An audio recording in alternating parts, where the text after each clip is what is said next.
Sa gitna ng kalsada, tumakbo patungo sa gasolinahan ang isang babaeng takot at humihingi ng tulong. Gayunpaman, tapos na ang clerk para sa araw na iyon at pinatay ang mga ilaw, sinabing sarado na sila. Pagkatapos ay nagmamadaling pumunta ang babae sa telephone booth at tumawag sa 911, natatarantang ipinaliwanag na may kumuha sa mga anak niya. Bigla siyang nag-ambala ng malakas na sinag ng liwanag na pumalibot sa telephone booth, at bigla itong nawala kasama siya. Lumabas ang clerk at walang nakita kundi ang tuntungan at mga usok. Nang tumalikod siya para tumawag ng pulis, nahulog ang telephone booth at bumagsak sa lupa. Kinaumagahan, dumating ang mga pulis upang imbestigahan ang nangyari. Habang ang ilan sa mga pulis ay tinatawag na sinungaling ang clerk para sa kwentong sinabi niya, siniyasat ni Officer Murphy ang nawasak na booth at natagpuan ang ID ng babae, nagtataka kung nasaan ito ngayon. Samantala, sa lungsod, si April at ang kasintahan niya na si Kyle ay nag-iimpake para magbakasyon sa cabin sa kakahuyan na kabilang sa pamilya ni April. Sa huling minuto, inanunsyo ni Kyle na nag-imbita siya ng 3 kaibigan na sasama sa kanila nang hindi sinasabi sa kanya na ikinagalit ni April. Gumanda lang ang kanyang mood nang nasa kalsada na sila at sa wakas ay nakapag-relax na siya. Nagpa siya si Seth na magpaputok ng flare para masaya, ngunit pinatigil sila ni Murphy. Nang marinig niya kung saan sila pupunta, binalaan niya sila na may mga hindi pangkaraniwang nangyayari sa lugar tulad ng panghihimasok at pinapatay ng mga hayop, kaya dapat silang mag-ingat. Matapos palayain ang grupo at bigyan ng warning para sa kanilang pag-uugali, pinuntahan ni Murphy ang isang magsasaka na nakakita ng patay na baboy. Akala niya ay ginawa ito ng mabangis na hayop, ngunit iginiit ni Murphy na ang sugat ay masyadong eksakto at malinis. Kapareho ito ng mga pinsala na nakita niya sa lahat ng mga hayop sa lugar. Sa sandaling nakarating ang grupo sa cabin, nagsimula silang magsaya sa pag-inom sa tabi ng pool. Matapos ang ilang oras na pagsasaya, inilabas ni Mel ang kanyang aso at sumama sa kanila si April. Nag-uusap ang dalawang babae habang nag-e-enjoy sa tanawin, ngunit biglang may narinig ang aso at nagsimulang tumahol bago tumakbo palayo. Sinundan ng mga babae ang tahol ng aso at nakarating sa isang lugar na may harang na bakod na may nakakatakot na scarecrow, ngunit hindi nila pinansin ang babala na anti-trespassers at pumasok pa rin. Habang tumitingin sila sa paligid, may nakita silang tent na puno ng mga halaman na marijuana at natuwa si Mel kaya sinubukan niyang magnakaw ng ilan. Hindi nagtagal ay bumalik sa kanila ang aso ngunit sinundan ito ng may-ari ng lupain at pinagbantaan sila ng palakol. Sinikap ng mga babae na ipaliwanag na hinahanap lang nila ang aso at nananatili sila sa cabin. Nang marinig ang tungkol sa cabin, napagtanto ng lalaki na kilala niya si April, ang pangalan niya ay Travis at kaibigan siya ng kanyang pamilya, kaya nakilala niya si April noong bata pa siya. Hindi nagtagal ay naalala din siya ni April at tinanggap ng mga babae ang imbitasyon na pumasok sa bahay nito. Saglit silang nag-usap at nagbahagi si Travis ng ilang detalye tungkol sa PTSD na pinagdaanan niya mula nang lumaban siya sa digmaan. Ipinakita rin niya sa kanila ang larawan ng misteryosong lumilipad na bagay na nakunan ng kanyang motion-activated thermal camera.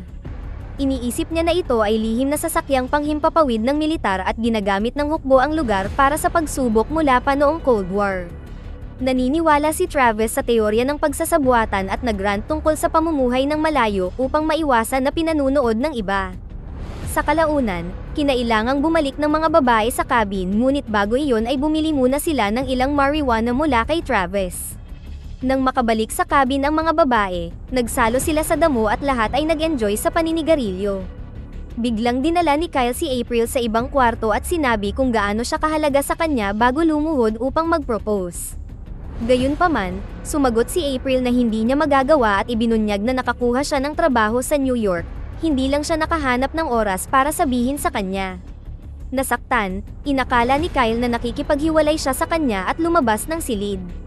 Nagkamali ng pagkakaintindi ang kanilang mga kaibigan at nagsimulang magdiwang, ngunit nang malaman ang totoo ay agad na kinomfort ni April si Mel. Samantala, sa istasyon ng pulisya, tinitingnan ni Murphy ang surveillance footage mula sa gasolinahan.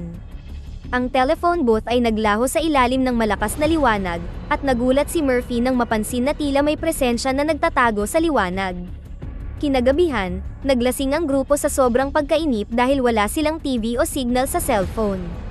Sinubukan ni Kyle at April na mag-usap habang nanunood ang lahat, ngunit naputol ang kanilang pag-uusap nang makita nila ang malaking bola ng apoy na bumababa sa kalangitan at bumagsak sa kakahuyan na may malaking pagsabog. Habang kinukunan ni Seth ang nangyayari gamit ang kanyang cellphone, nag-imbestiga ang grupo sa pag-aakalang bumagsak na eroplano. Gayunpaman, nabigla sila nang matuklasan ang tunay na spaceship at mga bakas ng paa na nagpapahiwatig na ang mga alien ay gumagala na ngayon sa kagubatan. Sa takot, nagmamadali silang bumalik sa cabin at pinagtalunan kung ano ang gagawin habang nagsisimulang umulan. Iginiit ni Seth na kung tatawag sila ay hindi rin maniniwala ang pulisya, at sinabi ni April na dapat silang magmaneho pabalik sa lungsod. Biglang nawalan ng kuryente, ngunit sinabi ni April na normal lang yun dahil sa malakas na ulan. Pumunta sila sa basement upang tingnan ang breaker, at sa sandaling iyon ay narinig nila ang aso na tumatahol na sinundan ng mga kakaibang ingay. Nang maalala ang itinagong baril ng kanyang ama sa basement na iyon, mabilis itong kinuha ni April bago bumalik ang grupo sa itaas.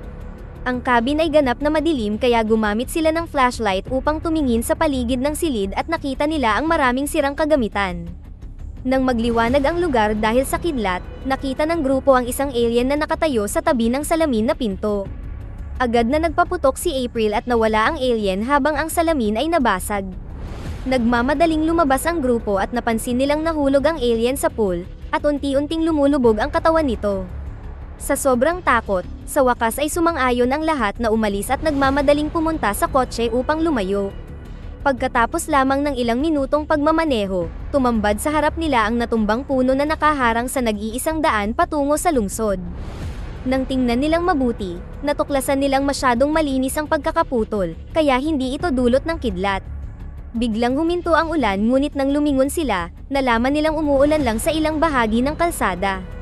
Sa sandaling iyon ay natakpan ng pulang ilaw ang lugar at tumingala ang grupo para lang matuklasan ang alien spaceship na umaaligid sa itaas nila. Lahat ay nagmamadaling bumalik sa kotse. Gayunpaman, sinira ng spaceship ang lahat ng electronics at ngayon ay hindi na umaandar ang sasakyan. Nataranta, bumaba si Lex sa kotse, kaya ginamit ng mga alien ang pagkakataong gamitin ang kanilang ilaw at kidnapin siya. Nagkagulo ang grupo at nagsimula silang tumakbo sa kagubatan. Samantala, si Murphy ay patuloy na nag-iimbestiga at nakahanap ng camper van sa kakahuyan ngunit magulo ito. Walang sumagot nang pumatok siya, kaya pumasok siya sa loob at nakakita ng video camera sa lupa, at kinuha niya ito para panoorin ang huling kuha. Nasa labas ang pamilya para sa camping nang bigla silang makakita ng liwanag sa kalangitan. Tumakbo ang bata upang tingnan ng mabuti, ngunit kanidnap siya ng mga alien. Nang matapos ang video, tumingin ng maigi si Murphy sa loob ng sasakyan at nakakita ng dugo sa banyo. Pagkatapos, ang ina mula sa video ay lumabas sa pagtatago upang salakayin siya. Nagawa niyang pakalmahin siya at ipinaliwanag ng babae na dinukot ng mga alien ang kanyang asawa at anak, sinabing nagsasagawa ng eksperimento ang mga alien upang malaman ang lahat ng tungkol sa mga tao. Tumawag si Murphy ng ambulansya at bago siya dalhin ng mga doktor, nakiusap ang babae kay Murphy na tulungan ang mga taong nakakulong sa spaceship. Ibinabalik ng mga alien ang karamihan sa mga tao ngunit mayroon pa ring daan-daang tao doon, ang ilan ay pinapanatili doon ng maraming taon. Bumalik sa grupo ni April, narating nila ang lugar ni Travis at kinailangan nilang pakalmahin ang lalaki dahil inatake niya sila, napagkamalan silang mga trespassers. Sinabi nila sa kanya ang lahat at ipinakita sa kanya ang video ni Seth. Pagkatapos ay ipinaliwanag ni Travis na ang gobyerno ng US ay nagkaroon ng kasunduan sa mga alien mula noong termino ni Roosevelt. Ang kasunduang ito ay nagsasaad na ang mga alien ay pinahihintulutan na kidnapin ang mga tao para sa eksperimento at bilang kapalit, ang mga tao ay maaaring patuloy na kumilos na parang pagmamay-ari nila ang planeta. Mayroon lamang isang napakahalagang tuntunin, walang sino man ang dapat magtangkang makipag-ugnayan sa mga alien, na sinira ni April sa pamamagitan ng pagbaril sa isa sa kanila. Sa sandaling iyon ay may napansin si Mel sa radar at kinumpirma ni Travis na ito ang spaceship, na mabilis na nawala sa screen. Sinabi ni Travis na ibig sabihin ay lumapag ito. Biglang namatay ang mga ilaw kaya nagsimulang tumakbo ang lahat maliban kay Travis, na nagsabi sa kanila kung paano bumalik sa cabin habang siya ay mananatili upang makipaglaban. Nakahanap siya ng butas sa isa sa kanyang mga tolda at sa sandaling narinig niya ang alien na gumagalaw sa kadiliman, nagpaputok siya. Walang katawan ng alien sa paligid, kaya sumunod ay nagtago si Travis sa ilalim ng mesa at tumingin sa paligid gamit ang kanyang flashlight. Nang makita niya ang alien na tumalon sa itaas niya, muli siyang nagpaputok at narinig niya ang pagbagsak ng katawan ng nilalang at tumulo sa kanyang mukha ang malagkit na substance mula sa alien. Sa pag-iisip na tapos na, lumabas si Travis mula sa pagtatago, ngunit bigla siyang sinunggaban ng isa pang alien. Samantala, ang grupo ni April ay nakarating sa cabin at agad na nilagyan ng harang ang lahat ng mga bintana. Maririnig sa labas ang kakaibang ingay at nang sumilip si April sa butas, may nakita siyang alien na nakatayo sa kanilang pintuan kasabay ng malakas na ilaw na tumatama sa mga bintana. Nataranta si Seth at nagpaputok, halos tamaan si Murphy at ang kanyang partner na si Mitchell nang bigla silang pumasok. Agad na pinusasan ng mga pulis si Seth at tinanong ang grupo, hindi naniwala sa kanilang kwento nang maamoy nila ang marijuana sa silid. Upang patunayan ito, dinala sila ni April sa pool, ngunit wala na doon ang katawan. Bigla silang may narinig na ibang ingay sa kamalig. Pumasok si Murphy sa loob upang mag-imbestiga at pagkatapos makahanap ng malagkit na substance, kinilabutan siya nang makitang patay na aso ni Mel na nakalabas ang mga laman loob. Sa sandaling iyon, may napansin siyang tumakbong alien at tumalon sa bintana, kaya sinubukan ni Murphy na magpaputok ngunit walang tumama. Ang alien ay maririnig na tumatakbo sa mga halaman, ngunit sa halip na habulin ito ay bumalik si Murphy sa sasakyan ng pulisya at ipinaalam kay Mitchell na ang magkakaibigan ay nagsasabi ng totoo. Nagsimulang tumawa si Mitchell at sinabi kay Murphy na kailangan niyang mag-move on, sinabing iniwan siya ng kanyang kasintahan at sumama sa ibang lalaki. Gayunpaman, sigurado si Murphy na siya ay dinukot dahil bigla siyang nawala sa kama at hindi dinala ang susi o damit. Pagkatapos ay naghanda ang mga pulis na umalis kasama ang naarestong si Seth, ngunit sa sandaling iyon ay lumitaw ang alien sa gitna ng kalsada. Natigilan si Murphy habang nakatitig sa maliwanag na ilaw, hindi naririnig ang pagsigaw ni Mitchell at Seth na umalis. Iginalaw ng alien ang kamay nito at biglang kinuha ni Murphy ang kanyang baril at binaril si Mitchell bago tinapos ang sarili. Matapos mawala ang alien, lumabas si April para palayain si Seth at ibinalik siya sa cabin. Ipinaliwanag ni Seth na kinontrol ng alien ang isip ni Murphy at ninenervyos, umabot sa puntong ginamit ang baril ng pulis para hampasin si Kyle. Sinisi ni Seth si April sa nangyari at nagpas siyang tumakas mag-isa, tumakbo palabas ng cabin habang iniinsulto ang iba. Makalipas ang ilang segundo, nagsimulang yumanig ang buong gusali at ang mga maliwanag na ilaw ay nagpapahiwatig ng pagdating ng spaceship. Pagkatapos, ang mga alien ay nagpatugtog ng high-frequency sound wave na nagparalisa sa lahat at nagdulot ng matinding sakit. Ang mga bumbilya at iba't ibang kagamitan ay sumabog, na nagdulot ng maliit na apoy. Mukhang babagsak ang buong bahay, kaya nagmadali sina Mel at April sa basement ngunit nanatili si Kyle at hinarangan ang pinto gamit ang aparador upang protektahan ang mga babae.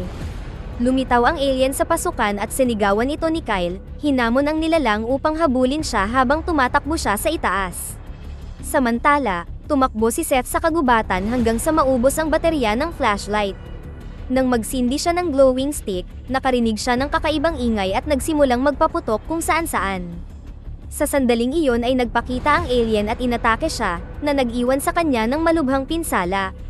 Nagawa ni Seth na gumapang palayo at pinusasan ang kanyang kamay sa puno, ngunit hindi ito sapat at kinuha pa rin siya ng liwanag, naiwan ang buong braso.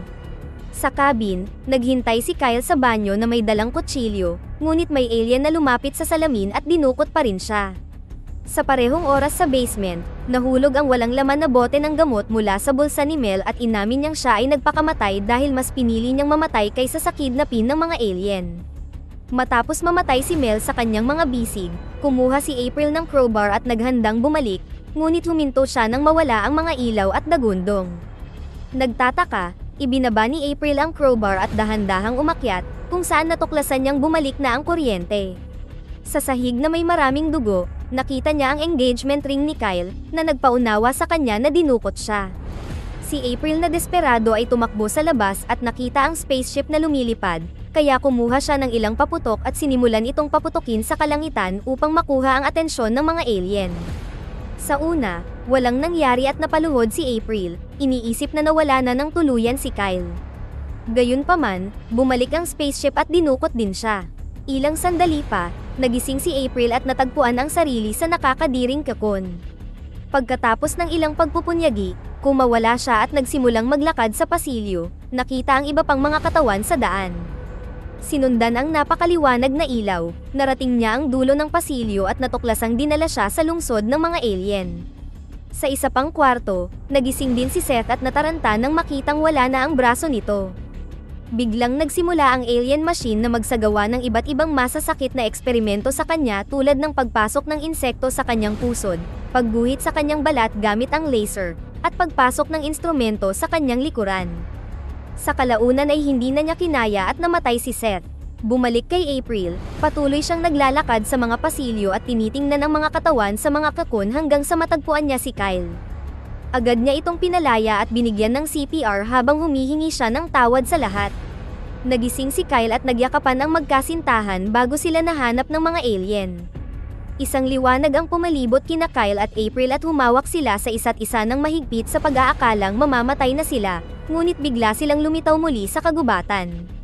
Nagdiwang sila sa isang halik at umalis habang magkahawak ang mga kamay, umaasang makahanap ng tulong. May narinig silang ingay na nagpapahiwatig na may mga tao sa malapit at ang magkasintahan ay nakahanap ng ilang mga sundalo, na nagpaputok at pinabagsak silang dalawa. Sa kanyang huling hininga, inilabas ni April ang singsing at isinuot ito ni Kyle sa kanyang daliri bago sila pinatay ng mga sundalo ng isa pang putok. Pagkatapos, ang mga katawan ay itinapon sa hukay at sinunog. Patuloy na nililinis ng mga sundalo ang lugar. Inaalis ang anumang ebidensya na magpapatunay na mayroong alien upang hindi mabunyag ang pakikipagkasundo ng gobyerno sa mga alien. Dito na nagtatapos ang ating kwento. Sana ay nagustuhan nyo. Mag-subscribe na kung hindi ka pa nakasubscribe, pindutin na rin ang notification bell at like button upang matulungan ang channel, and leave a comment down below, and as always, thank you for watching.